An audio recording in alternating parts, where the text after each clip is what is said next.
America समेत यूरोपीय देशों से ज़ेलेंस्की को मदद मिलना जारी है और दोनों देशों में ना कोई रुकने को तैयार है और ना कोई झुकने को। ऐसे में रूस यूक्रेन जंग भीषण होती जा रही है और यही सूरत रही तो पुतिन की जीत की किसी तारीख की घोषणा कर पाना मुश्किल है। युद्ध के शुरुआती दिनों में शांति वार्ताओं का नतीजा ढाक के 3 पात रहा। दोनों देशों के अधिकारियों के बीच कई राउंड की बैठकें भी हुई, लेकिन अब तो ज़ेलेंस्की खुलेआम कह रहे हैं कि वो जब से राष्ट्रपति पद पर आसीन हुए हैं, रूस ने कभी उनके शांति पहल को कबूल नहीं किया। Одного разу не почув відповідь і на нашу пропозицію щодо лідера Російської Федерації щодо того, щоб сісти за стіл перемовин і закінчити цю війну. Жодного разу за 3 роки. За мої 3 роки мого президентства. І жодного разу з початку повномасштабного вторгнення. Окрім загальних речей, ми за перемовини, ми підтримуємо дипломатичне рішення. Але це, розумієте, це не співпадає з реальністю. ज़ेलेंस्की की शांति की बातें विरोधाभासी हैं, क्योंकि एक तरफ तो उनकी पुतिन के बातों से इनकार करने की जिद है, विदेशों से मांगे हथियार पर रूस को हरा देने की मंशा है, पुतिन को सबक सिखाने की ख्वाहिश है, और दूसरी ओर पुतिन के क्रोध से यूक्रेन को बचाने की चाहत है। लिहाजा अब तक जिस युद्ध का नतीजा निकल जाना चाहिए था, वो चौथे महीने में अपनी पूरी ताकत के साथ यूक्रेन को झुलसा रहा है। हालांकि खामियाजा सिर्फ यूक्रेन को नहीं, रूस को भी भुगतना पड़ रहा है।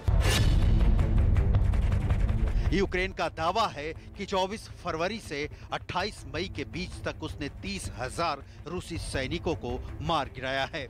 यूक्रेन के general staff of armed forces ने अपने फेसबुक पोस्ट पर डाला है, यूक्रेन ने रूस के अब तक 1338 टैंकों को नष्ट कर दिया है, 3217 आर्म्ड फाइटिंग व्हीकल्स को तबाह कर दिया है, 633 आर्टिलरी को बर्बाद कर दिया है, 205 MLR system, 93 air defence system, 208 war planes, 178 helicopters, 503 operational and tactical level UAV, 117 cruise missile, 13 warship, 2226 दूसरे युद्ध वाहन और 48 स्पेशल इक्विपमेंट्स को नेस्तनाबूद कर दिया है।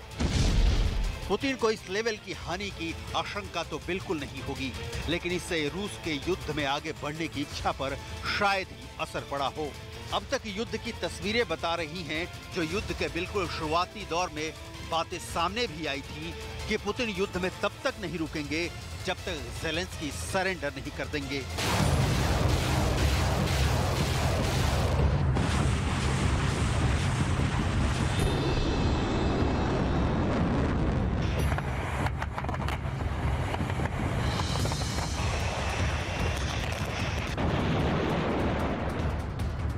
और रूस धीरे धीरे ही सही इस दिशा में आगे बढ़ रहा है। रूस का युद्ध में नुकसान का ढेंचा आपने देख लिया। अब आपको बताते हैं कि रूस यूक्रेन के कितने हिस्से पर कब्जे का दावा कर रहा है। तो रूस का दावा है कि उसने Crimea, Donetsk, Luhansk, Mariupol, Kharkiv, Donbas, Odesa पर कब्जा कर लिया है।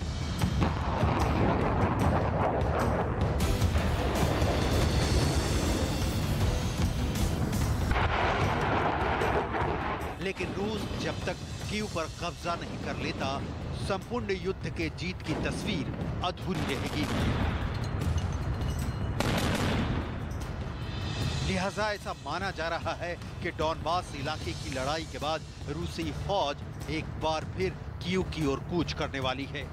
आपको याद होगा कि युद्ध के बिल्कुल शुरुआती दौर में रूसी सैनिकों ने कीव का घेरा डाला था।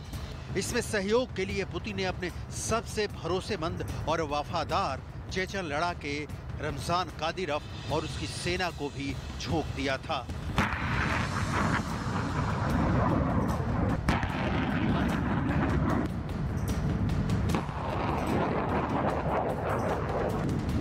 लेकिन हफ्तों तक चले इस घेरे का नतीजा कुछ भी नहीं निकला।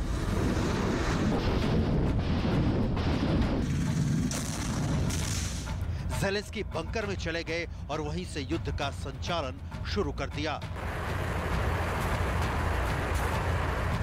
कीव का किला ना गिरते देख पुतिन ने फौज को खार्किव और मारियोपोल के विजय अभियान पर भेज दिया।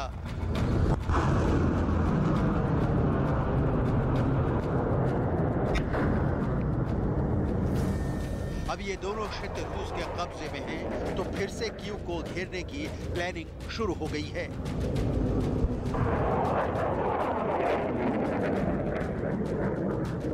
इस बीच अमेरिका समेत यूरोपीय देशों से ज़ेलेंस्की को मदद मिलनी जारी है और यही सूरत रही तो पुतिन की जीत की किसी तारीख की घोषणा कर पाना मुश्किल है।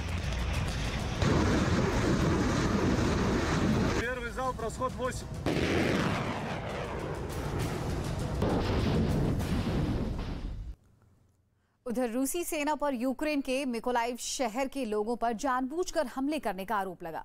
दावा किया गया कि पुतिन की फौज ऐसा इसलिए कर रही है ताकि शहर के लोगों में दहशत पैदा किया जा सके। मिकोलाइव शहर से जो तस्वीरें सामने आई उनमें कई इमारतों पर बमबारी के निशान दिखाई पड़े।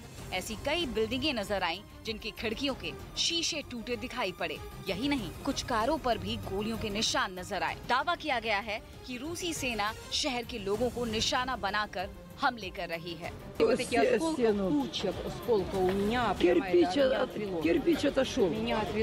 रूस के हमले कितने जोरदार रहे होंगे, इसका अंदाजा गोलीबारी के बाद जमीन में हुए गड्ढों को देखकर आसानी से लगाया जा सकता है। दावा है कि रूस के हमले में रोज लोगों की मौत हो रही है, जबकि कई लोग बुरी तरह जख्मी भी हो रहे हैं। पुतिन के बमों ने यूक्रेन को हजारों जख्म दिए हैं, लेकिन रूस की आर्मी के पास 3 ऐसे बम हैं जिनके घाव कभी भर ही नहीं सकते।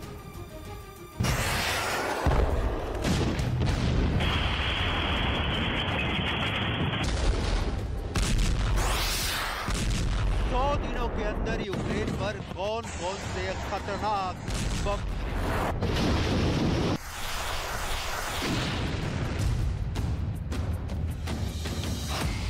100 दिनों के अंदर यूक्रेन के लोगों को कौन कौन से घातक बमों ने घाव दिए।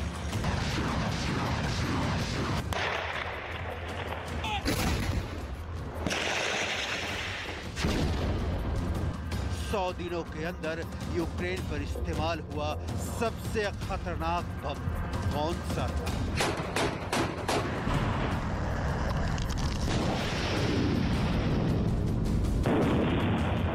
यूक्रेन पर रूस की इस खतरनाक जंग में अब रूस ने ऐसा कौन सा बम इस्तेमाल किया है जिसने पूरी दुनिया में खौफ पैदा कर दिया है? आखिर क्यों यूक्रेन अब बना रहा है महाविनाशक डर्टी बॉम्ब, और इसमें कौन कर रहा है ज़ेलेंस्की की मदद? सबसे पहले बात करेंगे उस थर्मोबैरिक बम की जो हवा को भी जला देता है।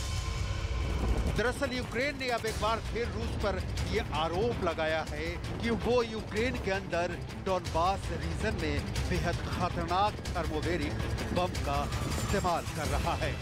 क्या है ये रूस का थर्मोबैरिक बम जिसका जिक्र करते हुए दुनिया की बड़ी बड़ी शक्तियां काम जाती हैं?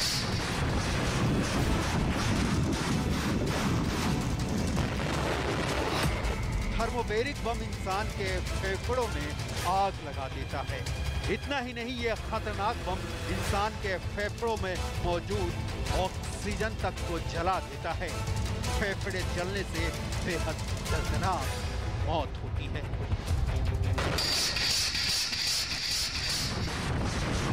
जरा देखिए रूस के सैनिक इस बम को कैसे इस्तेमाल करते हैं। जरा इन तस्वीरों में देखिए। इस थर्मोबैरिक बम को TOS-1 रॉकेट लॉन्चर से फायर किया जाता है। इस TOS-1 लॉन्चर में एक बार में 24 बम फिट किए जा सकते हैं। एक और महत्वपूर्ण बात, चाहे रेगिस्तानी रेतीली भूमि हो या फिर बर्फीली जगह हो, इस रॉकेट को जंग की लोकेशन तक पहुंचाने के लिए इसे 2 तरह के वाहनों पर फिट किया जाता है। इसे टैंक जैसे पहियों वाले वाहनों पर भी फिट किया जाता है ताकि इसकी मूवमेंट कहीं भी हो सके। इसके अलावा इसे ट्रक जैसी खुली मजबूत गाड़ियों पर फिट करके उपयोग में लाया जाता है। इस थर्मोबैरिक बम की सबसे खास बात यह है कि फटने के बाद बड़ा शॉक वेव पैदा करते हैं।